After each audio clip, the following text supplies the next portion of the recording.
They are songs as ancient as the land itself, the music of a coastal wilderness.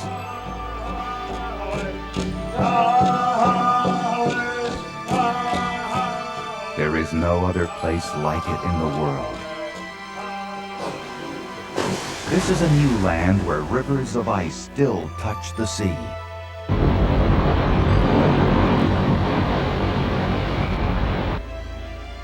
The forests are the domain of mighty brown bears.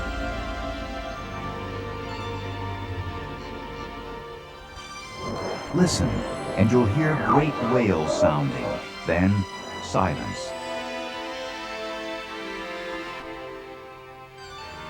Look, and 1,000 eyes stare back.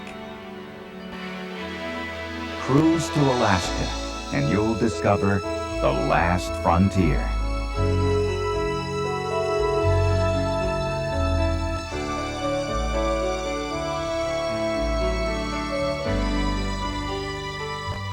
Welcome to Wrangle. Oh, come here, little fella.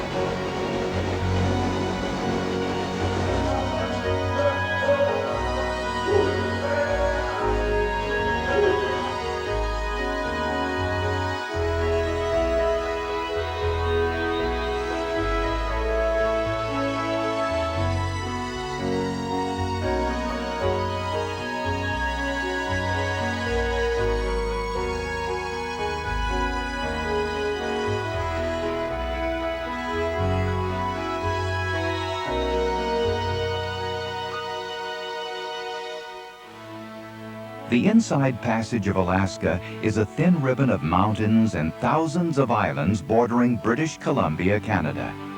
The climate is temperate. It doesn't get too hot or too cold. And if it's not already raining, it's about to. The liquid sunshine falls in varying amounts, an average of 100 inches a year in Juneau. Ketchikan gets 62 inches more than that.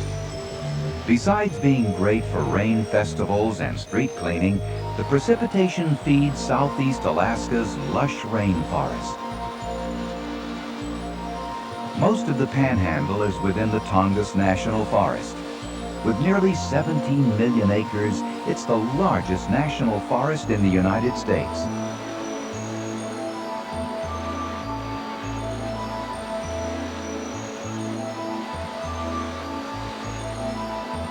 The Tongass is both a source of employment and a place to play.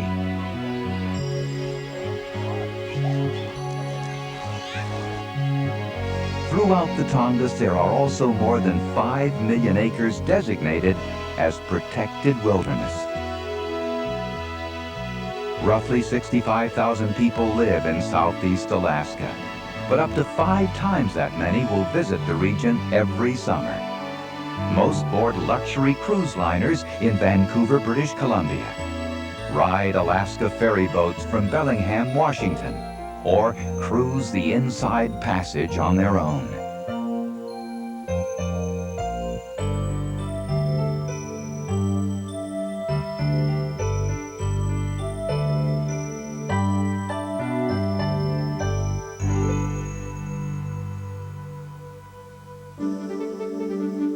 This map shows the ports we're about to visit. Our tour starts in beautiful Vancouver, British Columbia. From there, we'll cruise north up Alaska's stunning Inside Passage. Our first port of call will be Ketchikan, the gateway city. Cruising north, we'll visit Wrangell, home of the Shady Ladies. Next stop, Petersburg, Alaska's Little Norway. We'll drop anchor in beautiful Sitka by the sea and visit Juneau, Alaska's scenic state capital. Then we'll head north to Haines, where the Chilkat dancers remind us of Alaska's rich native culture. And finally, visit the gold rush city, Skagway. We'll also cruise to wondrous Tracy Arm and Glacier Bay National Park. Let's begin in Vancouver. Vancouver, British Columbia. This is where most people begin their cruise up the Inside Passage. Vancouver is a vibrant city, nestled between mountains and the sea. The beautiful setting provides a blend of fresh air and freedom, along with the hustle and bustle you'll find in any cosmopolitan city. Vancouver is a young city, just over 100 years old. Its roots can be traced back to the section of town called Gastown. In the 1970s, there was talk of tearing down the deteriorating buildings. Instead, Gastown was revived. Brick was laid on the sidewalks and streets. 19th century buildings were restored. Trees and flowers were planted. And old-fashioned streetlights were brought in. Today, Gastown is thriving.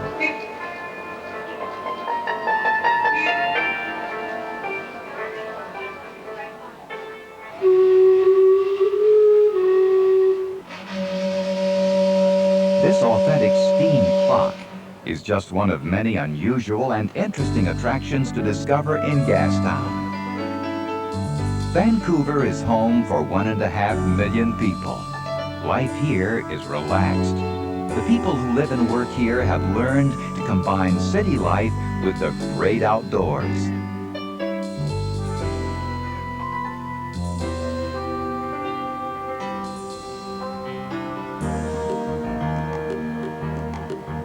For most of the summer, cruise ships grace the harbor or line the dock at the cruise ship terminal. They've either just arrived from or are getting ready to cruise to Alaska. Here begins a breathtaking journey. For many, the trip of a lifetime. Saying goodbye to Vancouver and cruising up the Inside Passage. Cruising north, you see the beauty of the British Columbia coast and get a feeling for the coastal way of life.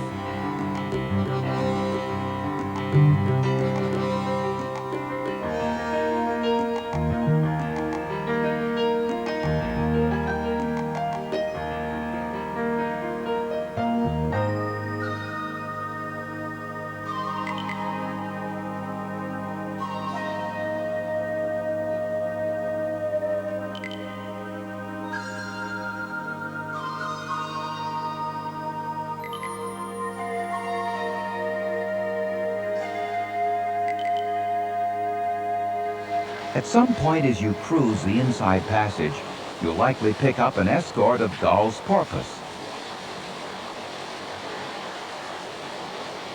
The playful porpoise love to race in the wake of any boat that suits their fancy. They often travel with 8 to 12 playmates for just this occasion.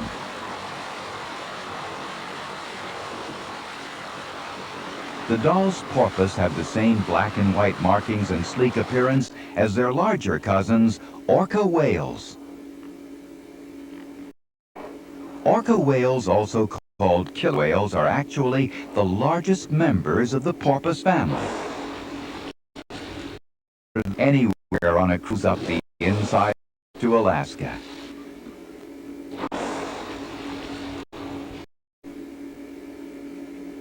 Killer whales stay together in families their entire lives. The males grow to be 26 feet long and weigh up to 11 tons. Males can be identified by their large dorsal fin, which may be 6 feet tall.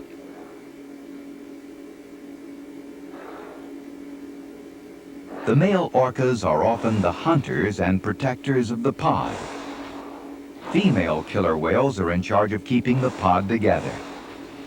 They are slightly smaller and can be identified by their smaller sickle-shaped dorsal fin. As they travel, they are communicating to each other with complex calls and high-energy clicking. The sonar-like clicking is called echolocation. By clicking, the orcas are able to locate their food and each other from the echoes that return. The orcas also appear to talk to each other. Researchers say each pod of orcas communicates with its own distinct dialect.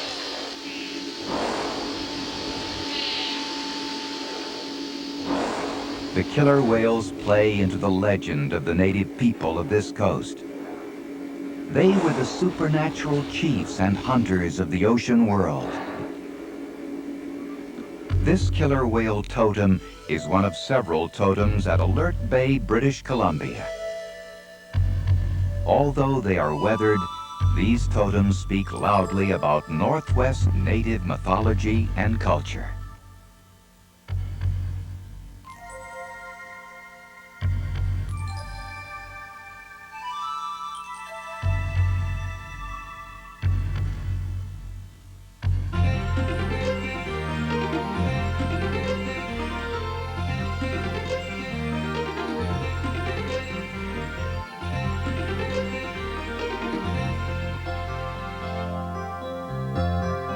The bustling city of Ketchikan is often the first port of call for ships cruising to Alaska. It's a great town to introduce visitors to the way of life in Southeast Alaska's Panhandle. Around 14,000 people call Ketchikan home. Like most southeastern communities, Ketchikan is sandwiched between the forest and the sea. The downtown district is 3 miles long, but only a few blocks wide. If you live above downtown Ketchikan, there's no need to use the Stairmaster to get your exercise. Once on top, you'll agree the view is worth the climb. During the busy tourist season, Ketchikan's population skyrockets when as many as 7 cruise ships visit the city in a single day. Some of the sleek cruise liners anchor in Tongass Narrows, while others literally tie up to Dock Street. Once ashore, there's plenty to do and see in Ketchikan.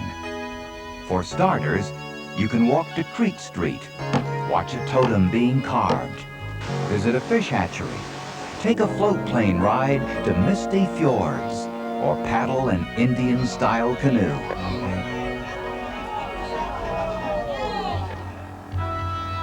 Ketchikan was originally a Tlingit Indian fish camp. The community is still rich in native history and culture. At the Totem Heritage Center, 33 original unrestored totem poles and fragments are on display. These poles show the mastery of early Tlingit and Haida carvers. The Totem Heritage Center also showcases the talent of local artists.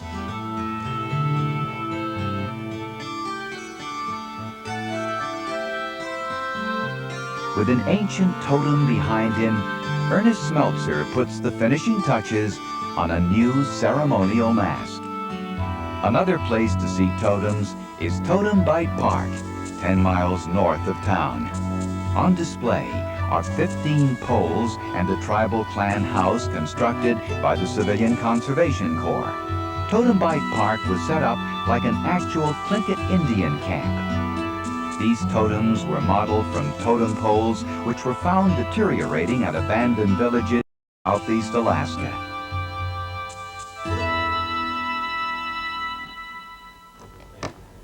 At the village of Saxman, a few miles south of town, you can watch new totem poles being carved.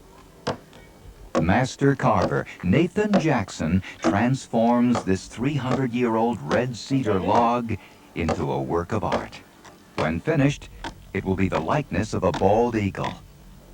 Nathan is one of a handful of carvers in Alaska who are keeping the art of totem carving alive. He approaches each new work with great skill and a smile. The Saxman Village Totem Park displays 24 totem poles. In their own unique way, each pole, each figure tells a story or commemorates an event in the life of the first people of Southeast Alaska. The Sun and Raven Totem tells several myths of the creator figure. the great raven. One guess as to the name of this totem pole. The original was carved in the late 1800s using a picture of President Lincoln as the model. While some poles are carved to honor an individual, others are carved to poke fun. It's believed that this pole, carved in 1885, ridicules Secretary of State William Seward. Carvers were apparently offended at Seward's lack of hospitality.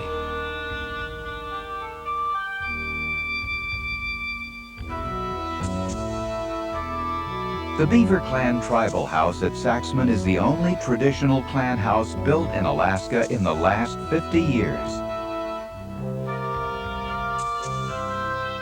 It is fascinating to walk among the totems, to see the figures and faces, knowing they tell the stories, myths, and legends of the native people of this coast. The story of today's Ketchikan can be told in 3 words: fish, timber, and tourism.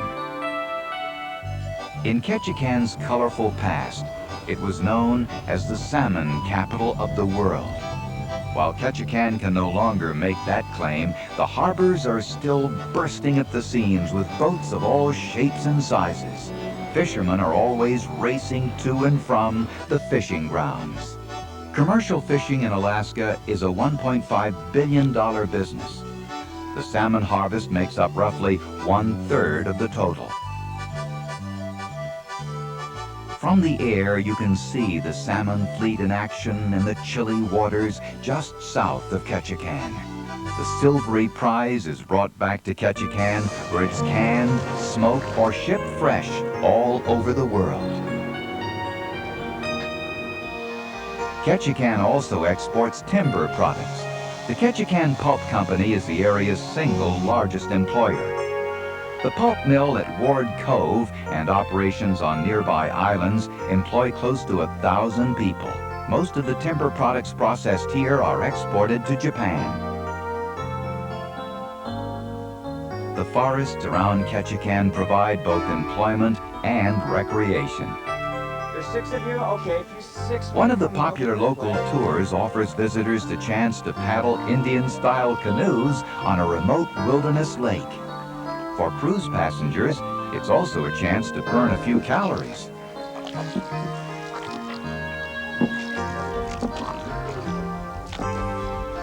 These same kind of canoes were used by the Indians of the coast as shown in this film, shot in 1914. The coastal Indians would travel long distances, fishing, hunting, even waging war on neighboring clans.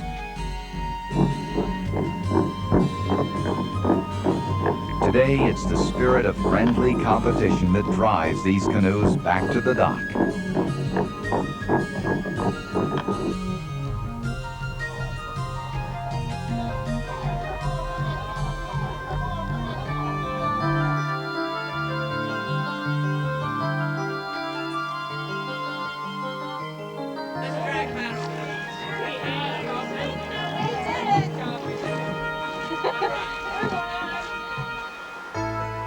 A walking tour is another enjoyable way to absorb the flavor of this colorful community. A 10-minute walk up Ketchikan Creek brings you to the Deer Mountain Fish Hatchery.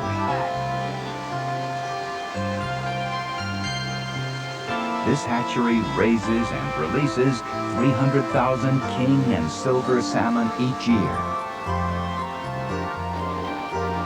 At the mouth of this spawning stream is one of Ketchikan's most popular attractions, Creek Street. From 1902 to 1954, the houses lining Ketchikan Creek were the rowdy bordellos of Ketchikan's notorious red light. One of the businesses belonged to Dolly Arthur, who opened her doors in 1919. Today, this former brothel is a museum. Dolly once said, "When they're here, all they talk about is fishing. When they're fishing, all they talk about is Creek Street."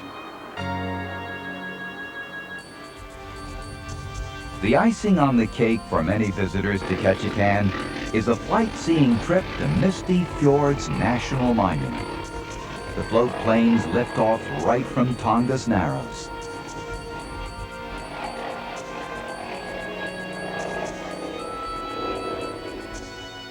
Misty, as locals call it, contains 2.3 million acres of wilderness. Sheer granite cliffs rise 3,000 feet from the fjords below. Imagine, 20,000 years ago, Misty was filled with ice and snow a mile thick. The glaciers rounded the mountain tops and polished the granite walls. Today, Misty Fjords is just as the glaciers left it.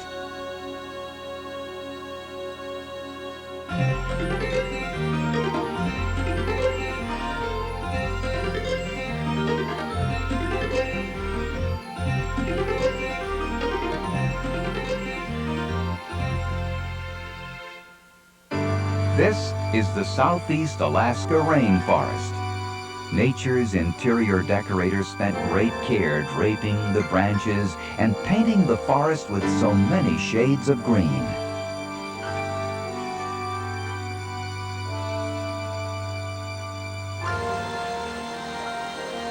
A short hike from where this stream empties into a saltwater bay is a forest amphitheater. Formed by rock walls and protected by towering trees, it hosts a waterfall of exquisite beauty.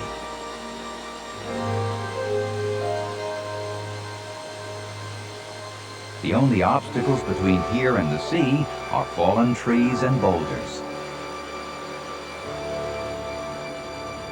In Tracy Arm, 50 miles south of Juneau, thin braids of white indicate where waterfalls cascade and 1,000-foot jumps fall into the fjord below.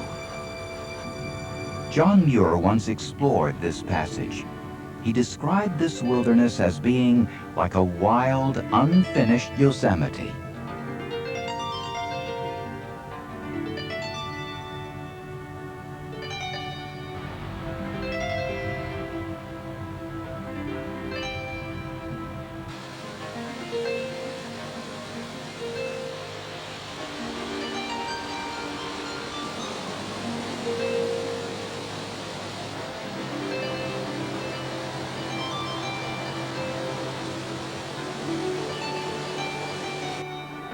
The master designer used nature's slowest but most powerful tool to carve these vertical walls, a glacier. Charter Captain Andy Spear of Juneau often brings his guests to this magnificent place. As he nudges the adventurous close to the vertical granite walls, you feel insignificant.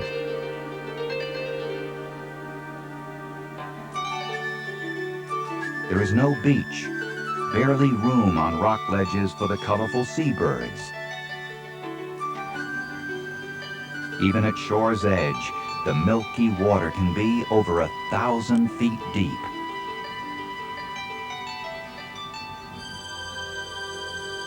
There are 2 active tidewater glaciers at the head of Tracy Arm.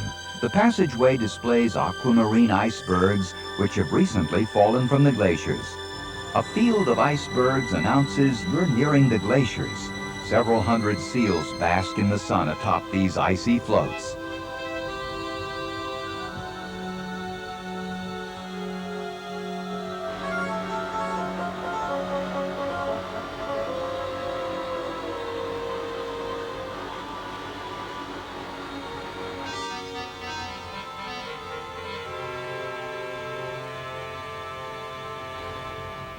Face to face with the South Sawyer Glacier, you see a valley filled with ice.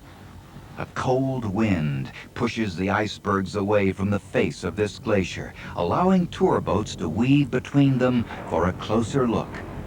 Chunks of ice as small as footballs or as large as skyscrapers constantly fall from the glacier's face.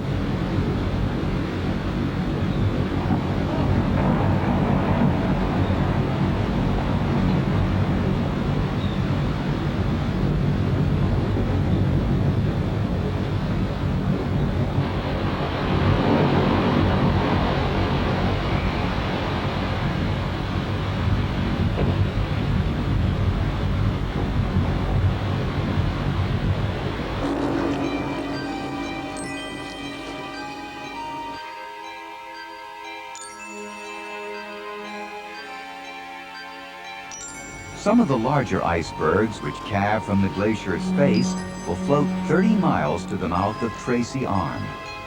Like the countless snowflakes which compressed into glacial ice, each berg is unique. They are both mysterious and beautiful works of nature's art.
There are 3 places on the planet where glaciers still extend all the way to tidewater.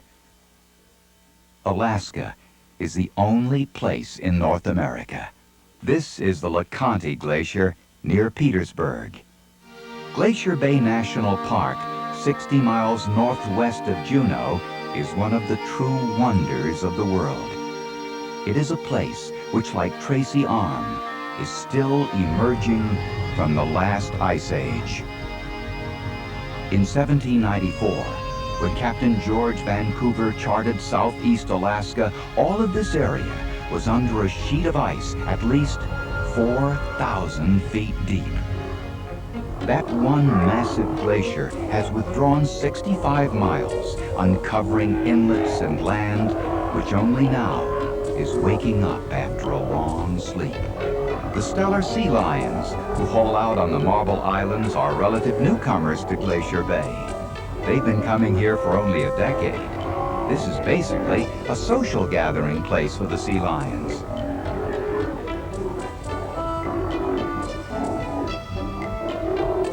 In mid-August, North Marble Island is ablaze with wildflowers. This is in stark contrast to the ice which covered this island around a century ago. Consider Glacier Bay a giant laboratory where we can watch the stages of development between fully developed forests and newly uncovered rock. The further you cruise up Glacier Bay, the starker the landscape becomes. And then you come to the ice.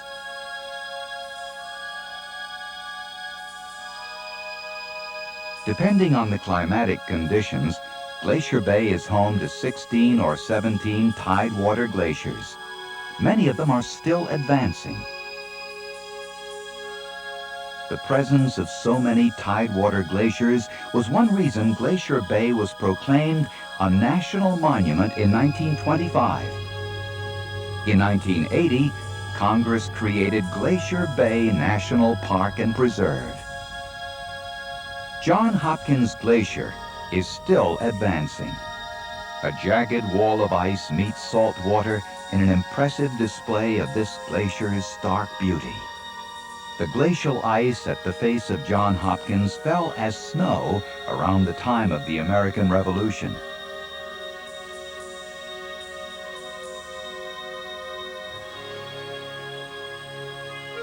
During the season when baby seals are born, up to 4,000 harbor seals congregate in front of Johns Hopkins Glacier. The seals find safety on the icebergs, which frequently calve from the glacier. They seem as curious as the visitors who have come to behold Alaska's magnificent Glacier Bay.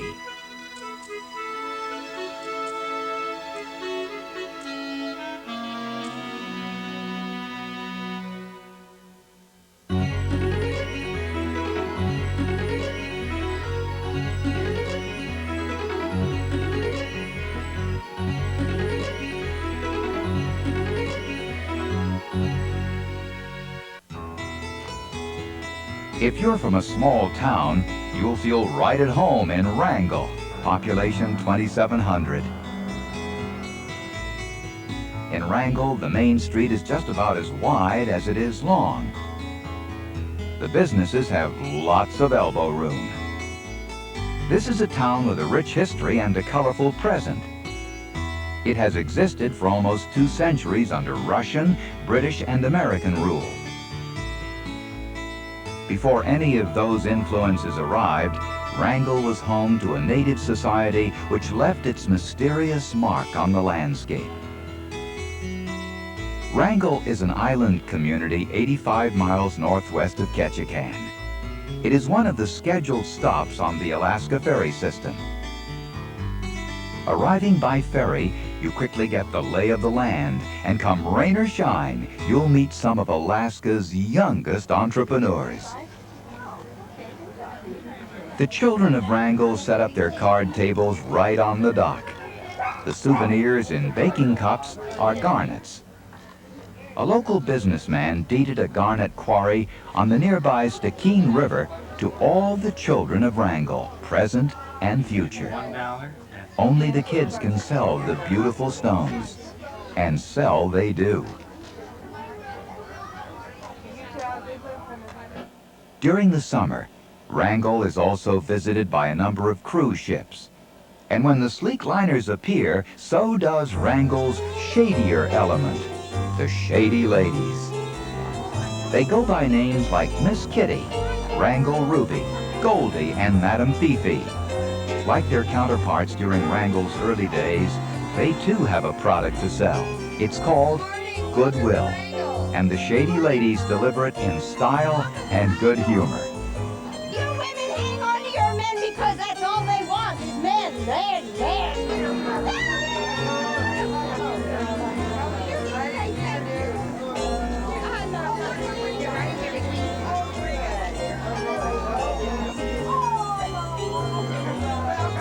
How can you top a hug from a Shady Lady? Well, Wrangell offers several unique attractions. City tours will take you to Petroglyph Beach. What first appears to be simply a rocky beach is actually the canvas used by an early society. Mysterious rock carvings called petroglyphs are strewn about the beach. Who carved these images and when is not known. They may be several thousand years old. With rice paper purchased at local shops and fern leaves from the forest, visitors make tracings of the ancient figures. Half the excitement at Petroglyph Beach is discovering the unusual images and tracing them. Visitors then take this beach art home as a memento of this fascinating site. Looks like it. It's believed that Tlingit Indians moved to this area more than 1,000 years ago. Scattered throughout the city are several more recently carved totem poles, each telling a story or legend of the Tlingit people. The Chief Sheik's tribal house was dedicated in 1940 on the site of an earlier Tlingit village. Not a single nail was used in construction of this house, which is a replica of the tribal homes once used by the chief of the Stikine Tlingit people. Inside, visitors are treated to a captivating glimpse of Tlingit artistry and culture. Today, Wrangell residents make their living from the forest and the sea. The timber industry is the largest private employer. The Alaska Pulp Corporation runs a sawmill 6 miles south of the center of town. The busy mill sends most of the lumber and byproducts to Japan. Fishing is the community's other main industry. Mert Everson is getting ready to head out fishing for salmon. But first, he must tie up at the dock to mend his gear. It takes teamwork to quickly repair the nets and not lose time during the few days open to commercial salmon fishing. It's the kind of teamwork that binds a community together. That teamwork is what you'll find in Petersburg, located north of Wrangell and south of Juneau on Mitkoff Island. Cruising to Petersburg from Wrangell, boats must pass through the 21-mile-long Wrangell Narrows, aptly named. At one point, it's only 100 yards across. The scenery along the route is spectacular. The forest reaches down to touch the sea. But the beauty of this passage belies the danger. In some places, the water can be less than 20 feet deep. The photogenic town at the north end of Wrangell Narrows is Petersburg. The town's namesake, our Norwegian by the name of Peter Bushman, settled here in the late 1800s. Other Norwegians soon followed and built this fishing town from the pilings up. Townspeople called their home Little Norway. Twice a day, the tide washes under the homes along Hammer's Slough. Many of the homes are hand-painted with Scandinavian designs. You'll find the same colorful artwork on the storefronts of Petersburg's main street, Nordic Drive. On a sunny day, you can't miss the Sons of Norway Hall, a Petersburg landmark. The Viking ship outside is used every May as part of the town's Little Norway Festival. Petersburg looks like any town where hard work is the norm. The homes are modest, but the view is priceless. Petersburg's business district is 2 blocks long. The main center of activity is down on the docks. In a single year, the fishermen here will be paid over $50 million for their catch. Amidst all the activity, bald eagles can often be seen swooping down to catch a fresh herring.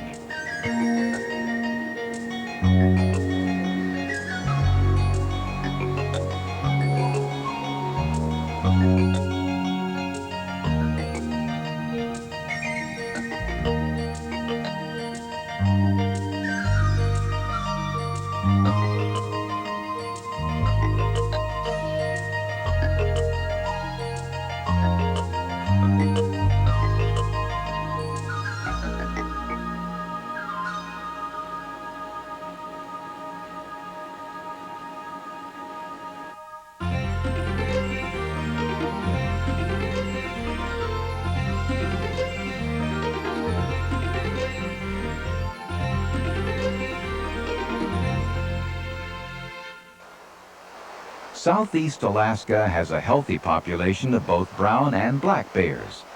When the salmon are running, you're likely to find bears near the spawning streams, if not in them. There are at least 2 places in Southeast Alaska where bears have become tolerant of human visitors. These bears are still wild animals, but they do not associate man with food or danger. For that reason, the bears allow us an exceptional opportunity to watch them and learn. Annan Creek, 26 miles south of Wrangell, is one of the viewing areas. This spectacular site in the Tongass National Forest is accessible only by boat or float plane. The U.S. Forest Service maintains an observation platform at Annan Creek. The same trail used by those coming to see the bears is also used by the bears. These are black bears. Black bears are found throughout the mainland of Southeast Alaska and on most islands as well. They are smaller than brown bears, but an adult black bear can still weigh up to 400 pounds. At Annan Creek, rangers have identified nearly 4 dozen different black bears and a dozen brownies which come here to fish. It's no wonder that this is a popular fishing hole. During the peak of the salmon run, the fish are so thick, a bear could catch lunch with his eyes closed. Annan Creek is one of Southeast Alaska's top salmon-producing streams. More than 150,000 pink salmon return to this river every year to spawn. A torrent of water rushing over the falls presents a difficult challenge for the fish. They rest in pools below the falls, conserving energy before attempting to jump. For the bears, so many salmon means grabbing supper is easy.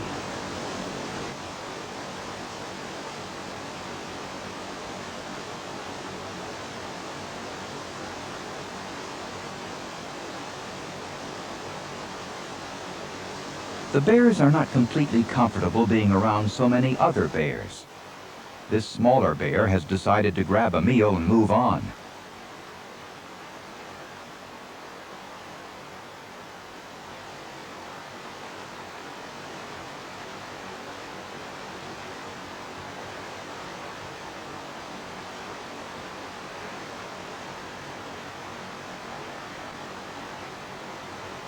Besides having a heavy concentration of bears, more and more people are visiting Annan Creek each year. The Forest Service is studying how the higher numbers of visitors impacts bear behavior. The goal is to manage Annan Creek in a way that lets the bears be bears and allows us to safely watch them. Pack Creek on Admiralty Island is another popular bear viewing area. The dense rainforest is home to around 1,700 brown bears, 1 per square mile. It's the highest concentration of brown bears anywhere. Unlike Annan Creek, visitors to Pack Creek are required to have permits. It is jointly managed by the U.S. Forest Service and the Alaska Department of Fish and Game. There's people territory here and there's bear territory. And the bear territory is basically the woods, the tidal flats, and everywhere else. And your territory is the high tide line, which is this area right between that grass and right on the gravel, right along that high tide line. Wildlife viewing at Pack Creek can be spectacular. Bears frequently come and go. Eagles soar overhead. The tide flats are vibrant. This cabin once was the home of Stan Price. Until his death in 1989, Price maintained a homestead at the mouth of Pack Creek. It was Price's close interaction with the bears that led to the creation of what is now a wildlife sanctuary bearing his name. These were Stan Price's closest neighbors, his companions in life on Admiralty Island.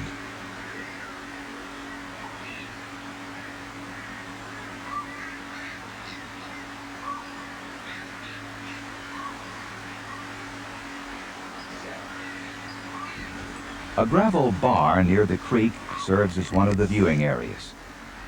The bears are now accustomed to seeing the daily visitors with their cameras and tripods.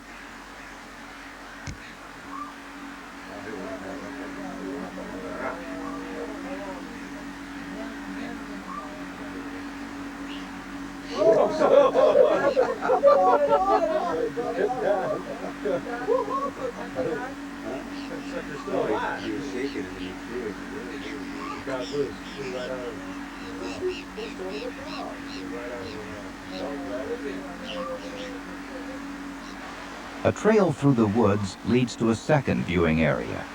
From this vantage point, high above the creek, visitors can get a close look at the brown bears of Admiralty Island and their habitat. This is the domain of the brown bear. Admiralty Island contains 1,700 square miles of mostly spruce and hemlock forest. Several streams support healthy runs of salmon, which spawn in the gravel beds. Below the viewing area, one of Admiralty's bears is eating a salmon he just caught. Just a few feet away, in the safety of the platform, tourists watch. The chance to see a brown bear in its own environment is what is so incredible about places like Pack Creek. The feared brown bear, which can weigh more than 1,000 pounds and outrun any human, shows its true nature: to simply survive.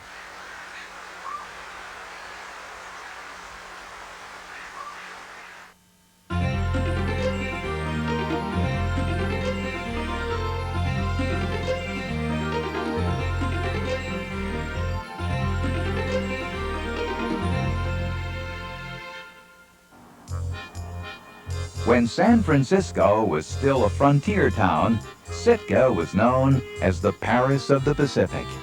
Called New Archangel by its Russian founders, Sitka was established as the Russian-American capital in 1804. The Russian influence is still strong in Sitka, both in architecture and culture.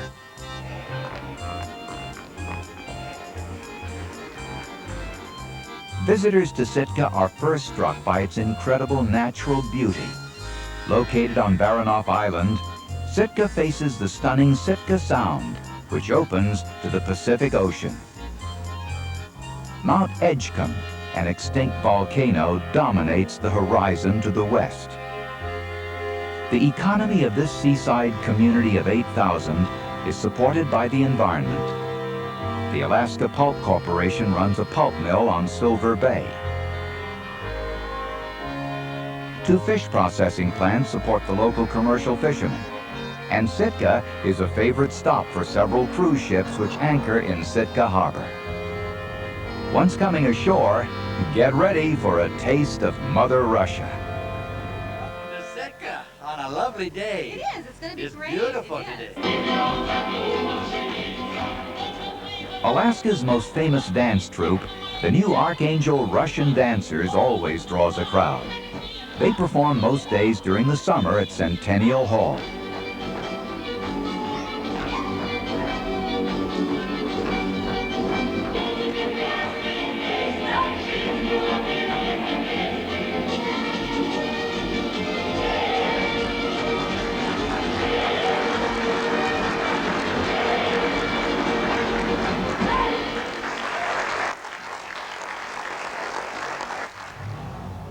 Another Russian attraction is St. Michael's Russian Orthodox Cathedral.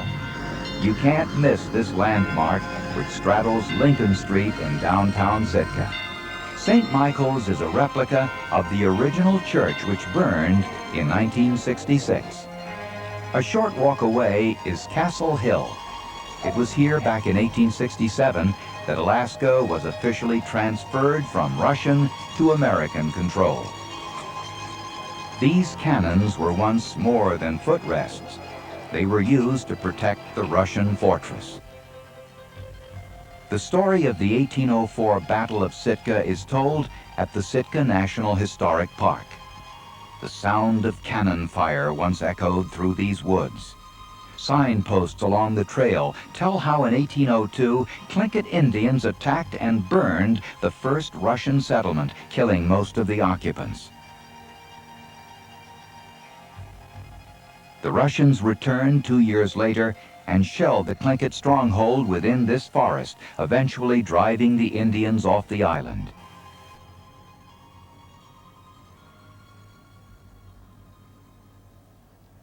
Historical sites abound in Sitka. This is the Russian bishop's house built in 1842. Next door is the St. Peter's by the Sea Episcopal Church, built in 1899. If you're just visiting, watch where you park. The Sitka Pioneer Home was built in 1934. Pioneer homes in Alaska are state-run retirement centers for long-time Alaska residents. Another of Sitka's attractions is the Raptor Rehabilitation Center. It's a hospital for bald eagles injured in the wild. The nonprofit rehab center is open to the public and offers the opportunity to see America's national symbol up close. Those eagles that are not able to recover from their injuries may wind up in zoos. Those eagles which recover are released back to the wilderness. It's not hard to guess that Sitkans love the sea. The boat harbors are filled with pleasure craft. One of the favorite diversions of locals throughout Southeast Alaska is sport fishing. Several charter companies offer half-day fishing trips. Often a half day is all it takes. Ed and Jerry have been coming to Sitka for the fishing for several summers. They've yet to leave disappointed.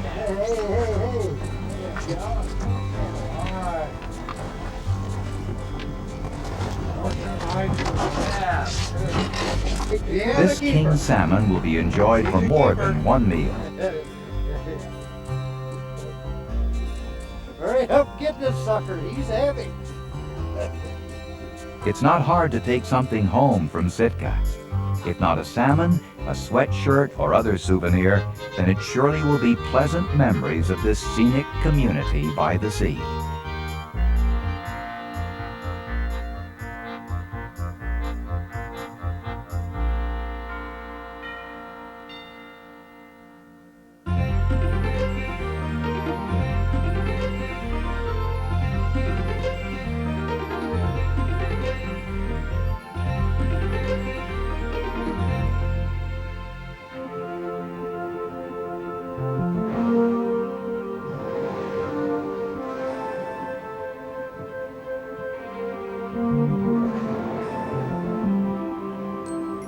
There's no feeling quite like it. It is always exhilarating to encounter Alaska's magnificent humpback whales.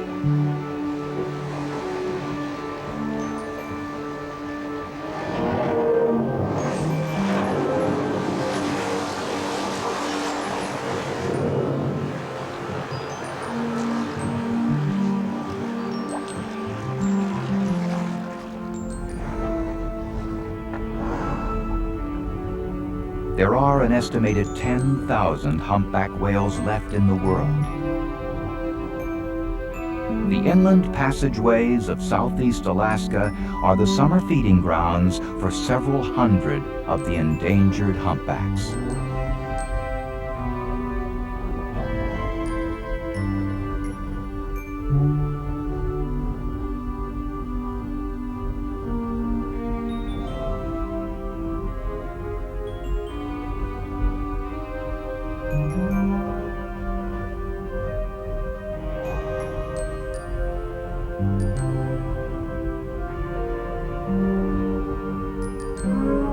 This particular group is feeding on herring and krill near the mouth of Glacier Bay at a place known as Point Adolphus. Because Point Adolphus is on the beaten path for cruise ships and pleasure boats, it has become a popular spot for whale watching. Humpback whales are often referred to as gentle giants. They are both gentle and giant.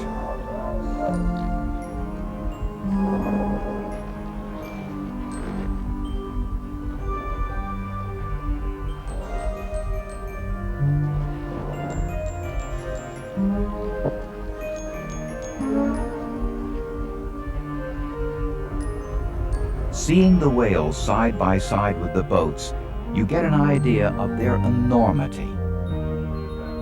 An average humpback adult is 50 feet long and may weigh up to 50 tons. The tail or fluke of an adult humpback spans 15 feet.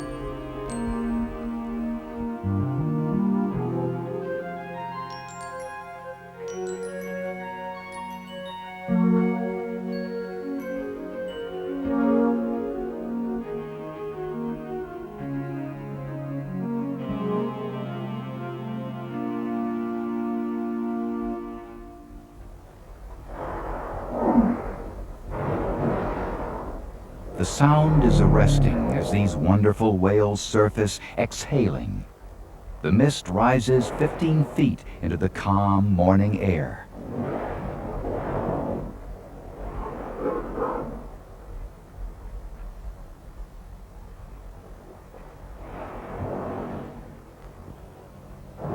The air rushes out of their blowholes at speeds near 300 miles per hour.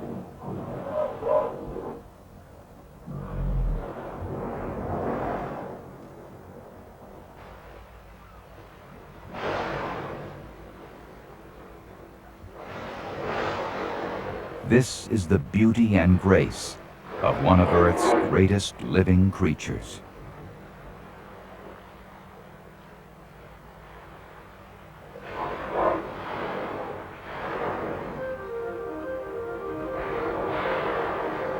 The Alaska humpbacks are the same whales which are seen in the winter months off Hawaii or Mexico. While in the warmer waters, they breed and the cows give birth.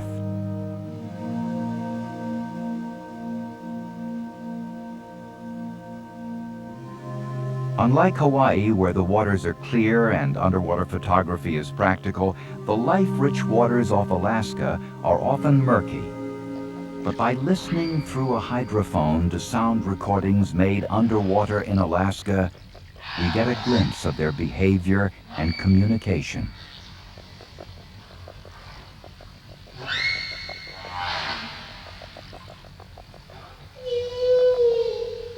The humpback whales are the most vocal of all whales. You are listening to the private conversation of a group of whales feeding together off Point Adolphus.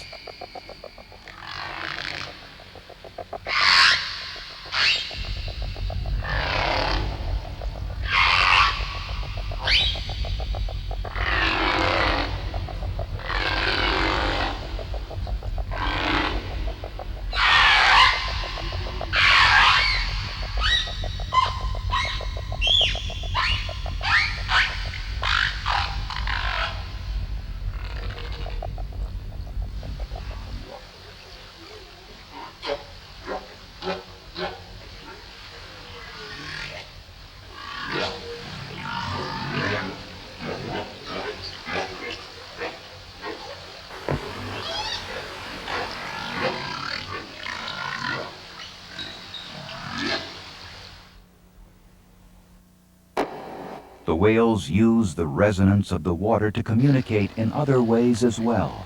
This whale is engaged in a behavior called fin slapping. The pectoral fins of a humpback are 1/3 as long as the whale's body. When slapped against the water, the resulting percussion can resonate for miles.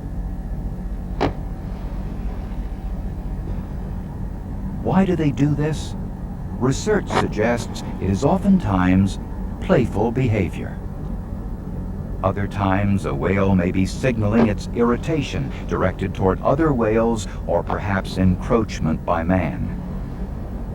Fin slapping is just one of the moves in the repertoire of body language of humpback whales.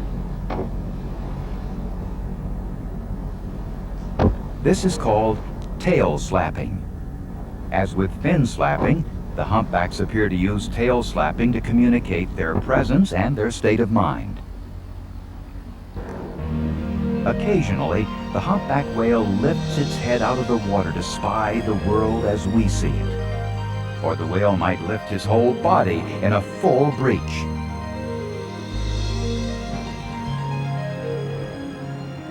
During one popular style of breach, the whale hurls its mass completely out of the water, twists, and lands on its side or back.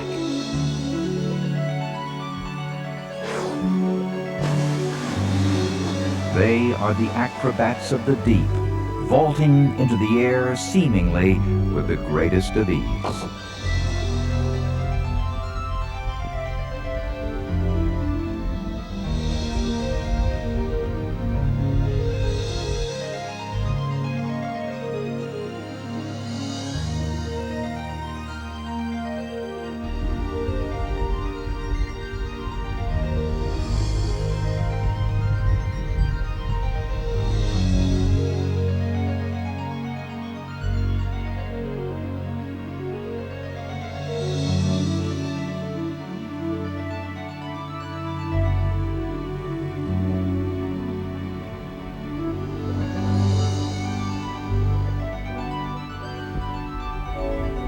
The presence of whales is testimony to the abundance of these frigid waters.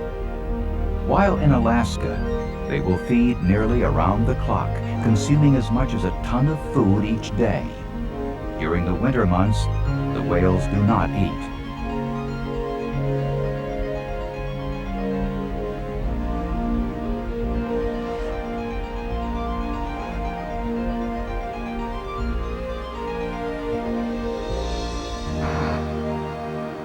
This home video, shot by charter boat captain Floyd Peterson of Hoona, shows whales lunge feeding on herring. The whales blow a circle of bubbles around a school of herring, then lunge, mouth open, through the fish.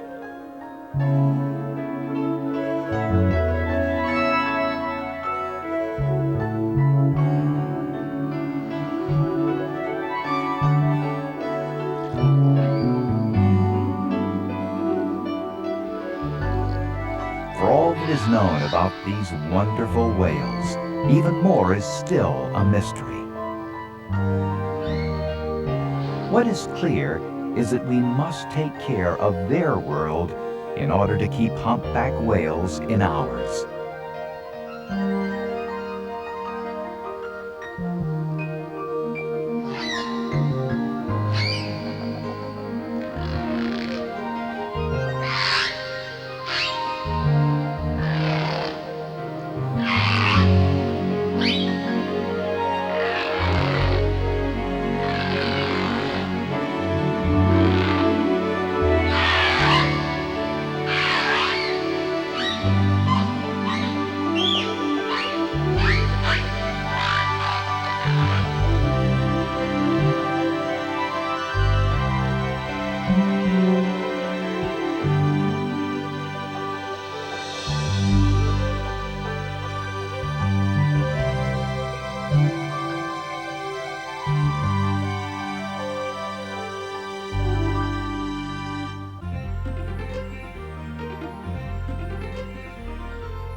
If there were a contest, Juneau would be a front runner for the most scenic state capital in the country.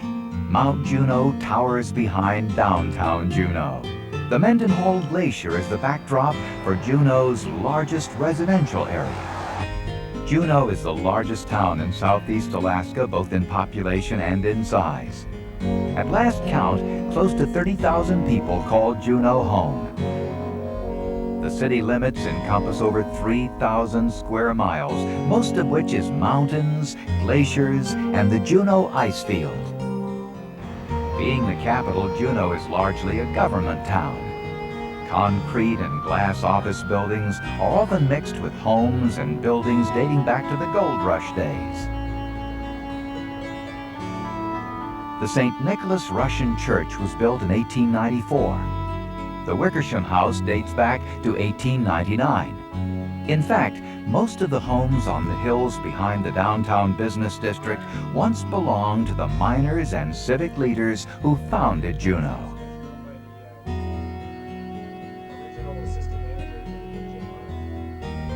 These ties to the past give Juneau residents a sense of their roots as this busy town marches ahead.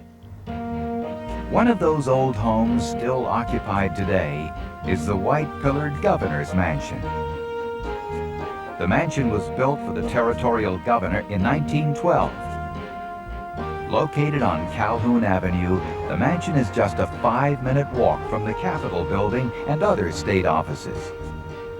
Behind the marble pillars of the Capitol are the meeting halls of the state legislature and governor.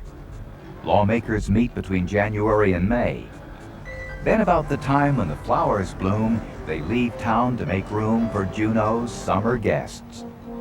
Virtually every cruise liner that plies the Inside Passage stops in Juneau.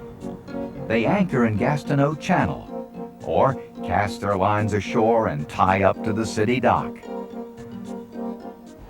It makes for a fun time in the old town as hundreds of tourists head for the buses, or the swinging doors of the Red Dog Saloon. There are about as many things to do here as there are drinks at the Red Dog. You can raft a scenic river, visit a salmon hatchery, pan for pay dirt in Gold Creek, enjoy lunch at one of Alaska's best salmon baits, even walk on a glacier. That glacier is Juneau's #1 attraction, the mighty Mendenhall. Locals call it the Drive-Up Glacier. It's just 13 miles from downtown.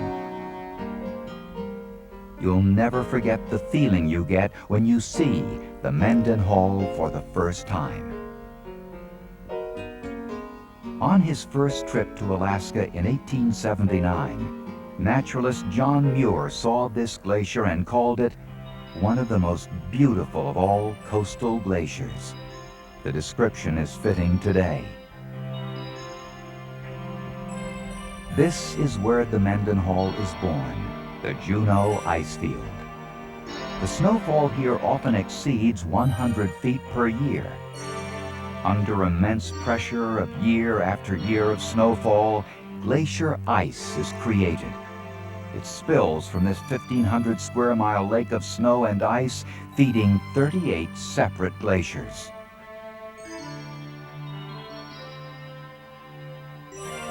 The Mendenhall Glacier is 12 miles long and 1.5 miles wide at its base.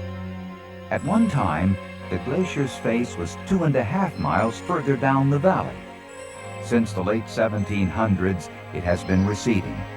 The glacier is currently receding 25 to 30 feet per year.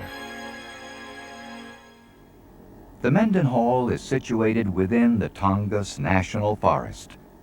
The U.S. Forest Service maintains several visitor facilities and hiking trails, adding to the attraction of this glacier. The Visitors Center was built in 1962. In 1938, the face of the glacier rested where the Visitor Center now stands.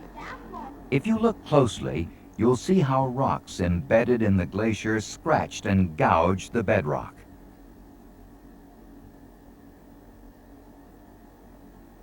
Anyone with even a slight interest in glaciers will find a trip to the Mendenhall Recreation Area rewarding.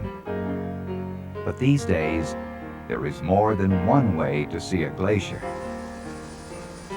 These people are getting ready for the ultimate glacier experience, walking on the Mendenhall. Once outfitted with rain gear and snow boots, they board their helicopter, then lift off en route to the glacier.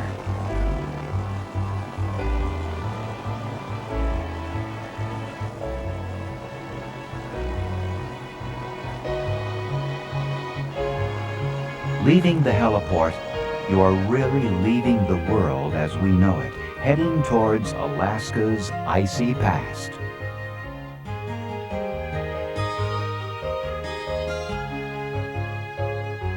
From the air, you can see all the stress marks and cracks on the glacier surface. The fissures and crevasses are an indication of the rocky, uneven terrain beneath the glacier.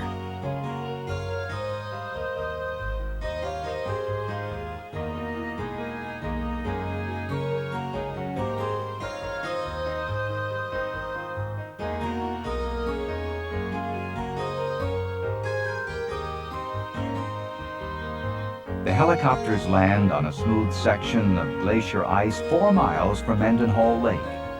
Here, ordinary tourists become glacier explorers.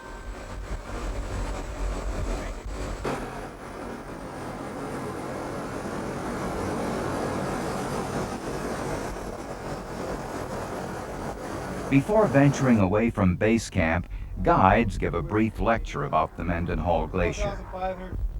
After the talk, you're on your own to explore this icy kingdom. Underfoot is a moving glacier. It is a surreal landscape, silent except for the runoff from melting ice and the occasional shifting rock or moan from deep inside the glacier. Now you can see up close the size of some of the giant boulders on the glacier. The glacier acts like a giant conveyor belt. Everything from the smallest rock to the largest boulders moves with the glacier as it flows down the valley. Some of these rocks will actually stay intact, eventually falling into Mendenhall Lake. Others will drop unseen into crevasses, grinding beneath the glacier into powdered glacial silt. On the surface, the glacier ice looks white. Looking into a crevasse, you see its deep blue color. The immense pressure it took to create glacier ice gives it unique properties. Its density and crystalline structure absorbs all colors of the spectrum except blue, which is reflected back. When the ice is exposed to the elements, it will turn white. For most people, just seeing a glacier like the Mendenhall is a fantastic experience. These lucky travelers are now able to boast they've walked on a river of ice.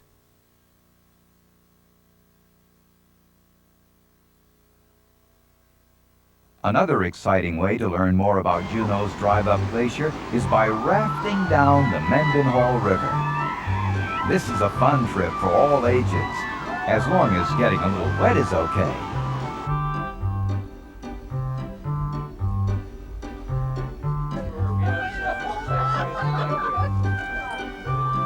We're gonna get all the water in back.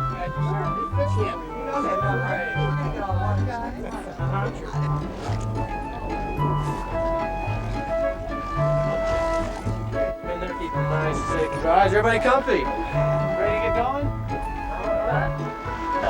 Everybody, my name's Stuart. I'm going to be your boatman for today. I'll tell you a little bit about what you just got yourself into now that it's too late to turn back. We've got about a 5-mile trip today. We're about 1 mile across the lake. We'll find the beginning of the river. From there, it's about 4 more miles to the end. And we will come across some light rapids. Nothing too big, but if we try real hard, we'll be able to have a little bit of fun.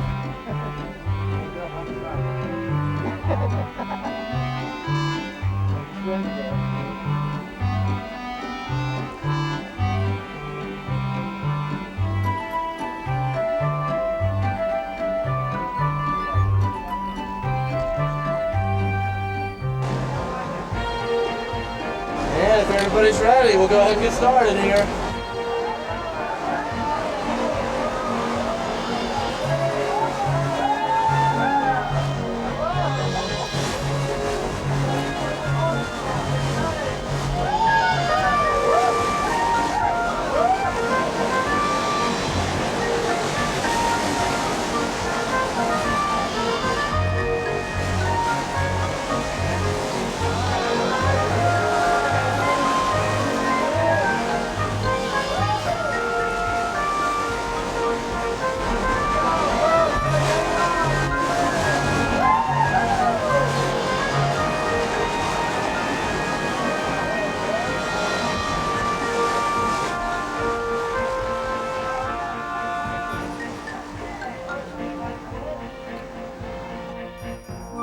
As you see, the Mendenhall Glacier and the river flowing from it provides the community with several recreation and sightseeing opportunities.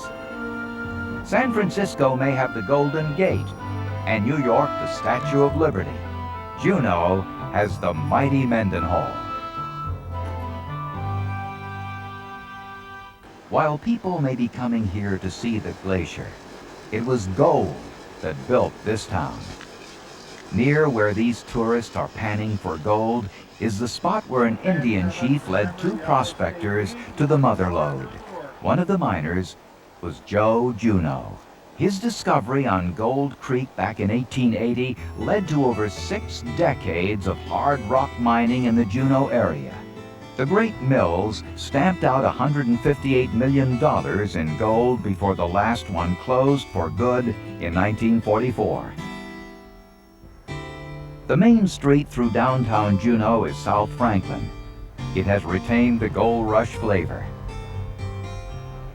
Shopkeepers have worked hard to restore and revitalize this historic district, which is just a block away from the cruise ship docks. Juneau's Garden Club is as busy as ever. South Franklin is a wonderful shopping street. Among the newest attractions in Juneau is the Gastineau Salmon Hatchery. The $7 million hatchery is a major producer of salmon for northern southeast Alaska, releasing over 160 million salmon each year. The Gastineau hatchery was designed with both salmon rearing and tourism in mind. You can watch adult spawning salmon fight their way up one of the largest fish ladders in Alaska. Inside the Gastineau hatchery, saltwater aquariums let you see adult salmon and over 100 other species of Southeast Alaska sea life. The interpretive displays are like no others in Southeast Alaska. And where else can you have your picture taken with a brown bear? The new runs of salmon, especially the kings and cohos, have also put smiles on the faces of local sport fishermen.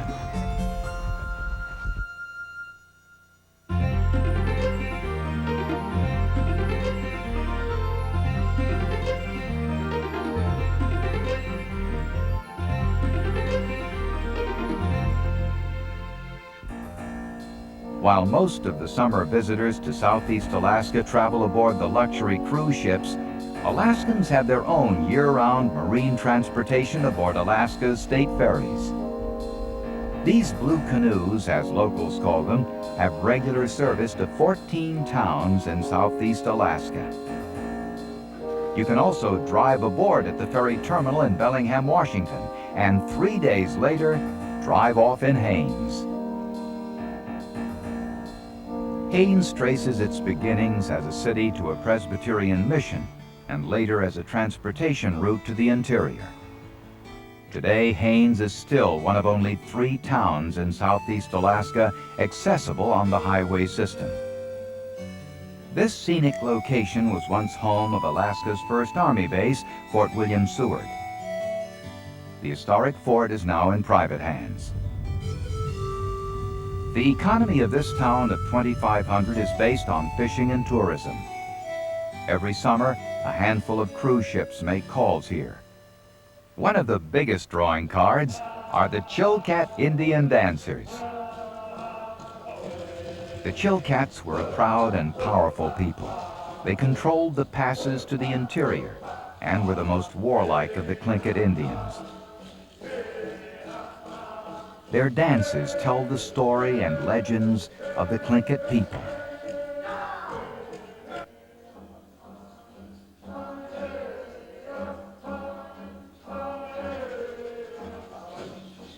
This is the bear and raven dance. It is the story of a Chilkat chief who was killed by a bear. Warriors, aided by the raven creator, found and killed the bear.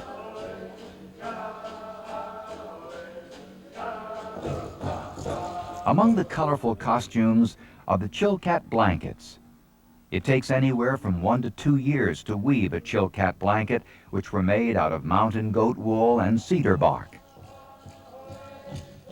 Seeing the Chilkat dancers is reason alone to visit Haines. Ferry passengers traveling up Lynn Canal can choose to head towards Haines or Skagway.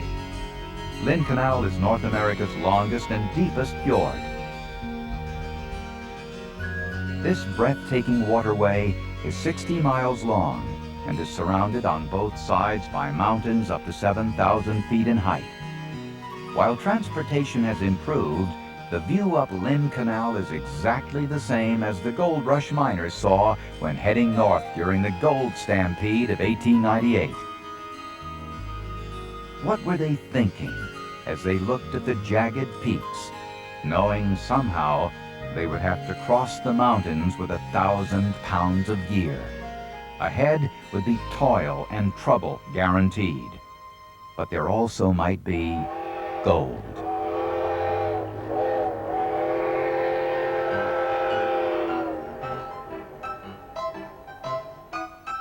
Skagway at the far north of Lynn Canal was once the gateway to the Klondike.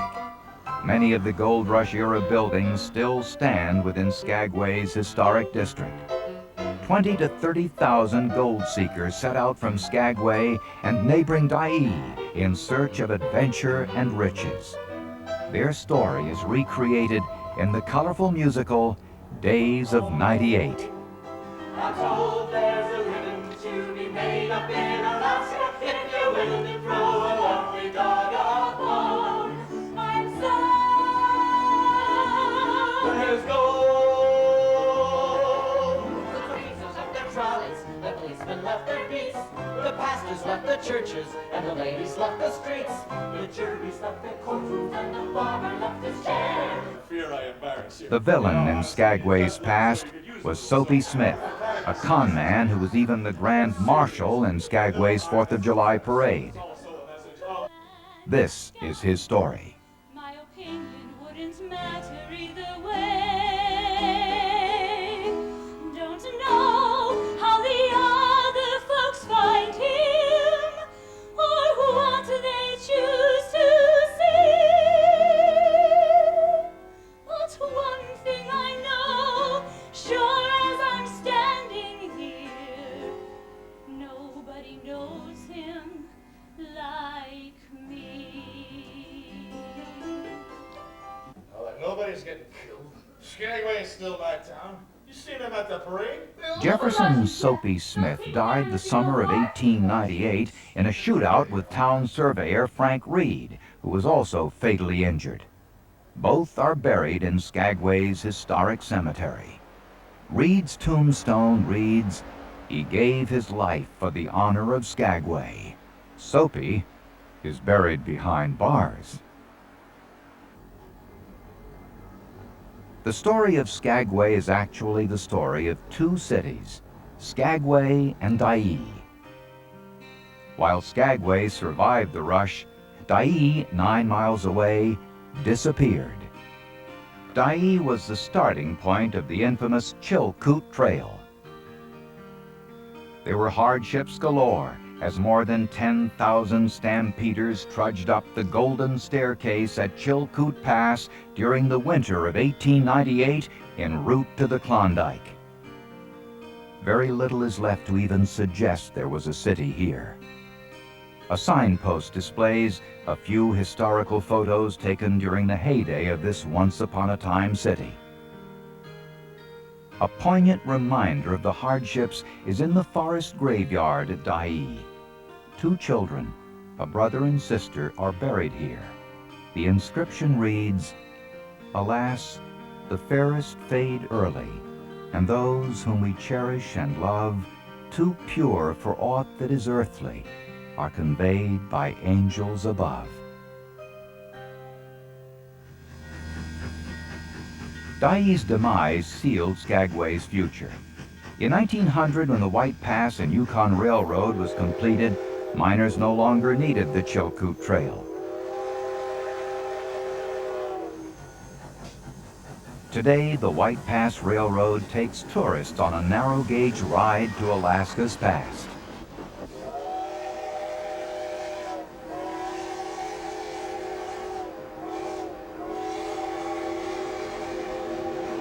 The historic steam engine puffs the rail cars through town. Then, diesel engines take over for the ride to White Pass Summit. The railroad follows the original White Pass Trail. The 40-mile trail to Lake Bennett was less treacherous, but 8 miles longer than the Chilkoot Trail out of Dyea. Spectacular Pitchfork Falls is just one of the breathtaking landmarks along the White Pass route, which has been called the scenic railway of the world.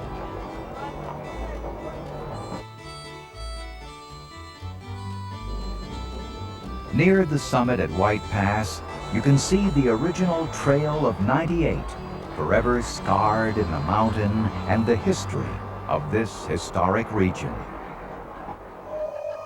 Come here, little fella. Visitors to Madame Jan's Gold Camp experience a welcome like no other. Here you can meet Dawson, a 180-pound Mackenzie River Husky. You can pan for gold and keep all you find. And there's no better than buckwheat when it comes to reciting Robert Service poetry. Good Chichaco coin, which the same I blowed that very night. Down at the Tenderloin! This is the Alaska experience most people come to find. Not just to share a tall tale, but to grasp a feeling of what Southeast Alaska is all about. the people are truly one of its most special natural resources. When added together with the amazing beauty of the land, you have a place beyond description. You have cruised to Alaska, the last frontier.